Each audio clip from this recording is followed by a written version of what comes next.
Uncle बाबू। Oh no! Mummy बचाओ।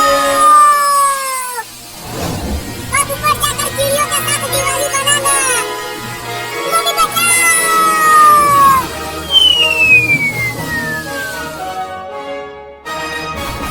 अरे चिंटू और चिंकी, तुम दोनों ने बाबू के साथ क्या किया? उसे भी रॉकेट से बांधकर ऊपर उड़ा दिया। अरे अब ये रॉकेट और कितना ऊपर जाएगा?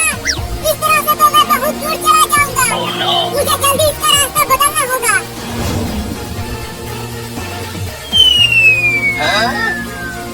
अरे वाह, अब रॉकेट तो नीचे जाने लगा। अब चिंटू और चिंकी मुझसे बच नहीं पाएंगे। अरे तुम्हें बस एक दो झापड़ ही मारना चाहिए था, लेकिन तुमने तो उसे ऊपर ही उड़ा दिया। अगर कहीं उसे कुछ हो गया तो उसने भी तो हमें ऊपर उड़ाया था। अरे चिंटू ऊपर देखो, बाबू वाला रॉकेट हमारी तरफ नीचे आ रहा है। क्या? अब तुम दोनों बचोगे नहीं चिंटू और चिंकी, मैं आ रहा हूँ। अरे बाबू छोड़ दो इन दोनों को। बचो चिंटू और चिंकी, मैं आ गया। भागो चिंकी, भागो, कहाँ तक भागोगे? अब तुम दोनों मुझसे बच नहीं पाओगे।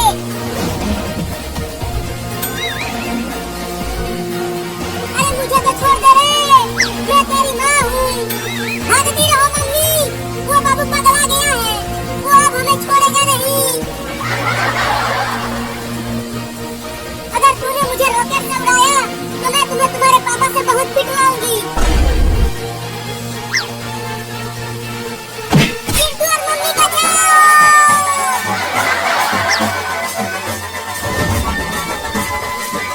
मम्मी तुम आगे से हट जाओ, अब चिंटू की बारी है। Oh no! अरे रॉकेट को कहीं और ले जाओ और चिंटू और चिंकी को माफ कर दो। नहीं नहीं, इन दोनों को माफ नहीं करूंगा। आगे से हटो मम्मी, अब चिंटू की बारी है। Oh no! अब चलो तुम दोनों का सिर एक पिंजरे में डालता हूँ। मम्मी बचाओ, ये हमें शेर को खिलाने के लिए ले जा रहा है। Oh no! अरे बाबू छोड़ दो उन्हें, आज दिवाली है तो तुम सब मिल के पटाखे जलाओ। अरे बाबू आज दिवाली है, हमें शेर को मत खिलाओ। चलो हम सब मिल कर ढेर सारे पटाखे फोड़ेंगे। तो तुम दोनों ने मुझे रॉकेट से बांधकर आसमान में क्यों उड़ाया? पहले तो तुमने ही हमें आसमान में उड़ाया था। देखो वो रहा शेर पिंजरे में।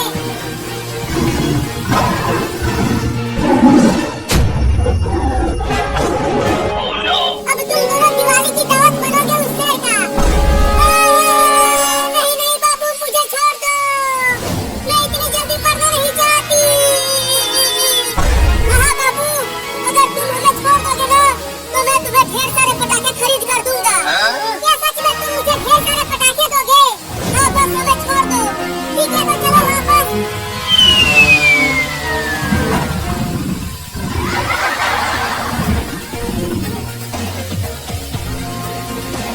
अब इस रॉकेट पर से उतरेंगे कैसे बाबू? ये रॉकेट तो रुक ही नहीं रहा। मैं इसे पार्क में से लेकर चलता हूँ। जैसे ही रॉकेट वहाँ पहुँचेगा हम सब रॉकेट पर से कूद जाएंगे। हाँ ये ठीक रहेगा।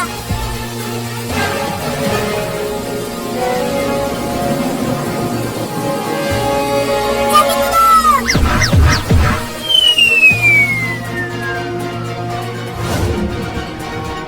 मैंने तुम दोनों को शेर को नहीं खिलाया। चलो अब ढेर सारे पटाखे दो मुझे। घुइयां ले ले। क्या तुम मुझे ढेर सारे पटाखे नहीं दोगे? वो तो हम तुम्हें उल्लू बना रहे थे। मुझे उल्लू बना दिया।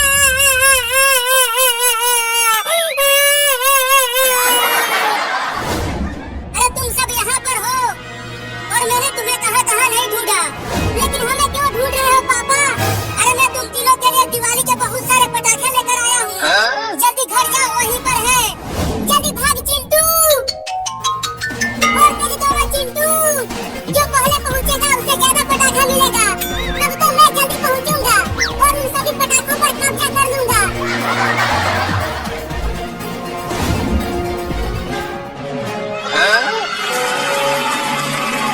मुझे तो एक तेज फटने वाला पटाखा मिला है और मुझे ये बहुत ही ज्यादा तेज फटने वाला पटाखा मिला है। तो फिर तुम जाओ और रॉकेट उड़ाओ, मैं और चिंकी तो पटाखे फोड़ेंगे।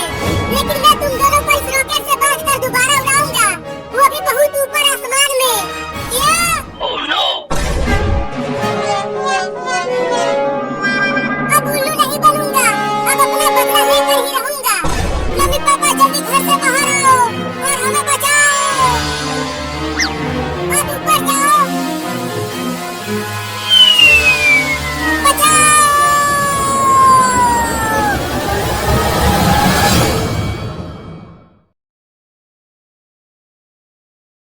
तजारत का तज़किरा और कल्ब का तज़किरा ये ज़ाहिर करता है कि इस्लाम में मादी और रूहानी अमल अलग अलग नहीं है। हर इखलाकी तालीम को मुतल्लिका तालीम ईमान के साथ है और हर ईमानी मुतालबा इंसान के अमल से ताल्लुक़ रखता है। दीगर मज़ाहिबीन के साथ इस्लाम में रूहानियत कोई अलग चीज़ नहीं है, बल्कि मामलात को अल्लाह के बताए हुए तरीक़े से करने के नतीजे में पैदा होती है। इस्लामी तिजारत और मशीयत दरअसल इखलाकी तिजारत और मशीयत है, जिसमें सोलर मजहबी अमाल का तकसीम इखलाकी तिजारत और मशीयत में आज इंसान के बुनियादी माशरा मसाइल की कमी नहीं है, बल्कि इनकी गैर आदिलाना तकसीम और इस्तेकाली माशी निज़ाम का पाया जाना है। रमज़ान करीम जिसमें किस्म की तिजारत और माशियत को फ़रोग़ देता है, इसमें अदल, दयानत, अमानत, सच और हुकूक़ की अदायगी शामिल है। इस्लाम इस्तेहली तिजारत को रद्द करता है और तमाम इंसानों के लिए एक मुतबादिल माशी और तिजारती निज़ाम फराहम करता है। रमज़ान करीम इस निज़ाम को अमूमन नाफिज करने का बेहतरीन मौका फराहम करता है और तमाम इंसानों को दावत देता है कि वो इस मिसाली निज़ाम को अपना कर माशरती फलाह हासिल कर सके। रमज़ान के दौरान माशरत और तजारती का तकाज़ा ये एक ऐसे माशी निज़ाम को परवान चढ़ाना होता है जिसमें इंसान को अदल की बुनियाद पर, इंसाफ की बुनियाद पर, इंसानी हुकूक़ की बुनियाद पर, माशी मसावत की बुनियाद पर और मुस्लिम हो या गैर मुस्लिम इनको यकसा तौर पर माशी मौका मैसर करते हैं और इस बात का मौका मिलता है कि वो माली तरक्की के साथ इखलाकी उसूलों के सामने रखते हुए दौलत की पैदावार, दौलत की तकसीम, दौलत की इन्वेस्टमेंट करने के साथ इंसानी माशरे को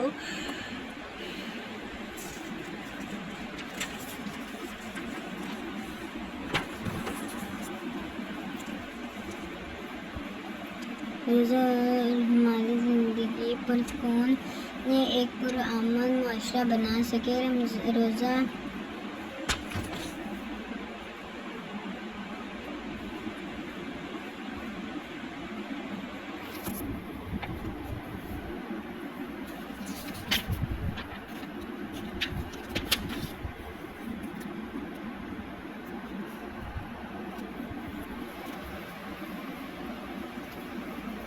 रोज़ा हमारे अंदर एक नई मुआशी फ़िक्र पैदा करता है, जिसकी नुमायाँ ख़ुसूसियात कफ़ायत और सादगी या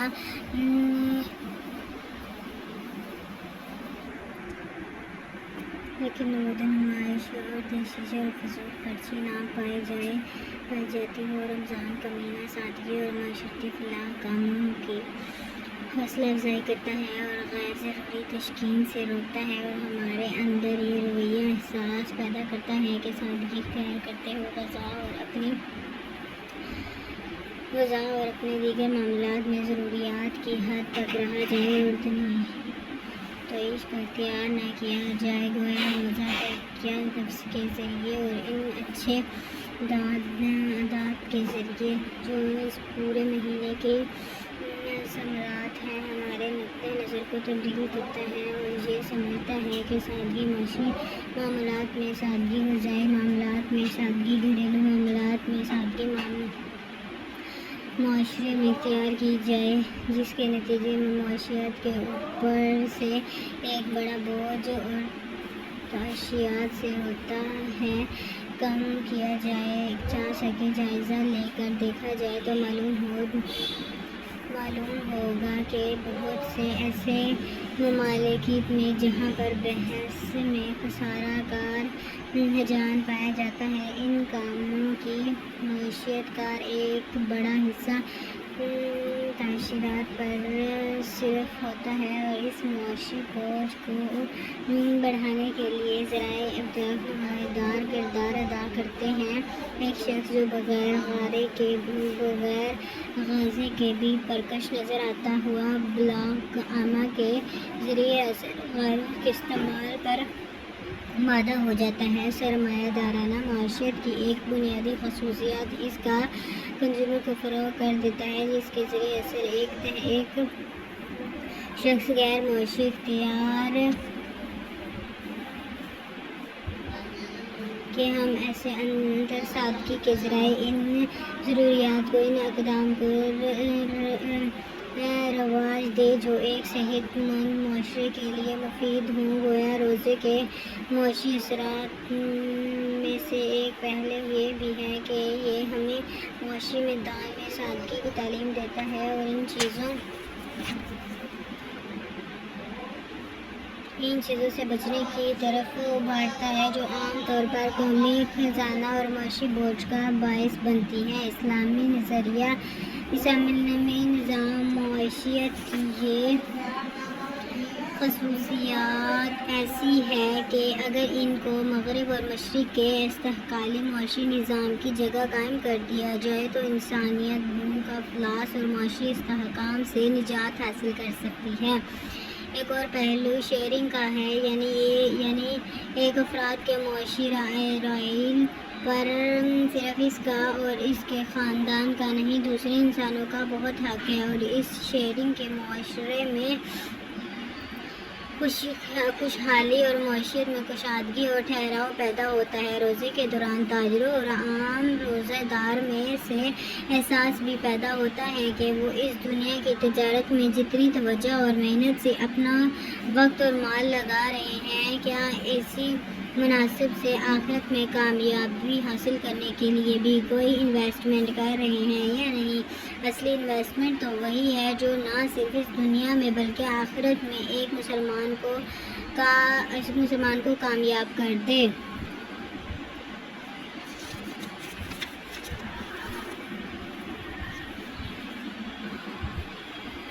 روزہ سیاسی تربیت اور غلبہ دین۔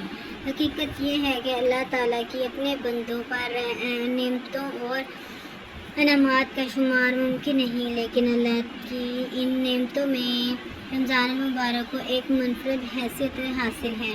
حضور اکرم صلی اللہ علیہ وآلہ وسلم کو اس مہینے کا انتظار رہتا تھا اور اس کا وہ جس شوق کے ساتھ استقبال کرتے تھے، اس کا احساس اور ذکر خود ایمان افزاد اور اہل کی قدر منازل کو سمجھنے اور اس سے فائدہ اٹھانے کے لیے ممبرز کا کام کرتا ہے۔ اللہ تعالیٰ رجب کا مہینہ چاند دیکھنے کو دعا فرمایا کرتے تھے کہ اے اللہ، ہمارے لیے رجب اور شوال کے رمضانوں میں برکت عطا فرما اور ہمیں رمضان کے مہینے اپنے تک پہنچا دے۔ اور پھر جب رمضان کا چاند نظر آتا تھا تو لسان نبی سے یہ الفاظ گویا بن کر سفشاں ہوتے، اے اللہ، ہم پر یہ چاند امن اور ایمان اور سلامتی اور اسلام کے ساتھ طلوع فرما۔ اے چاند، میرا اور تیرا رب اللہ ہی ہے۔ ایک حضرت سلمان فارسی رضی اللہ تعالیٰ عنہ روایت ہے کہ حضور پاک صلی اللہ علیہ وآلہ وسلم نے شعبان کی آخری تاریخ کو ایک خطبہ دیا جس میں رمضان کے ببرکت مہینے کے استقبال کے لیے ہمیں اس طرح تیار فرمایا۔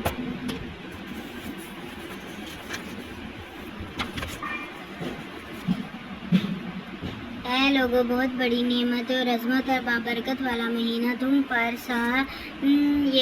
یہ فنگن ہونے والی ہے۔ اس مبارک مہینے کی ایک رات 1000 مہینوں سے بہتر ہے۔ اللہ تعالیٰ نے اس مہینے کے روزے تم پر فرض کیے گئے ہیں اور رات کے قیام منسوخ تراویح کو نفل قرار دیے گئے ہیں۔ جو شخص اس مہینے میں دل کی خوشی سے ایک نیکی کا کام کرے گا اس کو دوسرے مہینوں کے فرض کے برابر ثواب ملے گا، اور جو شخص اس مہینے میں ایک فرض ادا کرے گا اللہ تعالیٰ اس کو دوسرے مہینے کے 70 فرضوں کے برابر ثواب بخشے گا۔ یہ صبر کا مہینہ ہے، صبر کا اجر جنت ہے، اور یہ غریبوں کی مالی ہمدردی اور امداد کا مہینہ ہے۔ رمضان کی ببرکتوں کا ذکر فرماتے ہوئے اللہ تعالیٰ نے آپ صلی اللہ علیہ وسلم نے اس خطبے میں روزے کے 2 اہم پہلو کو اجاگر کر فرمایا ہے جو روزے کی روح اور مقصد کو سمجھنے میں مدد دیتے ہیں، یعنی صبر کا مہینہ اور مواسطہ کا مہینہ۔ صبر کا تعلق بھلائی، حق اور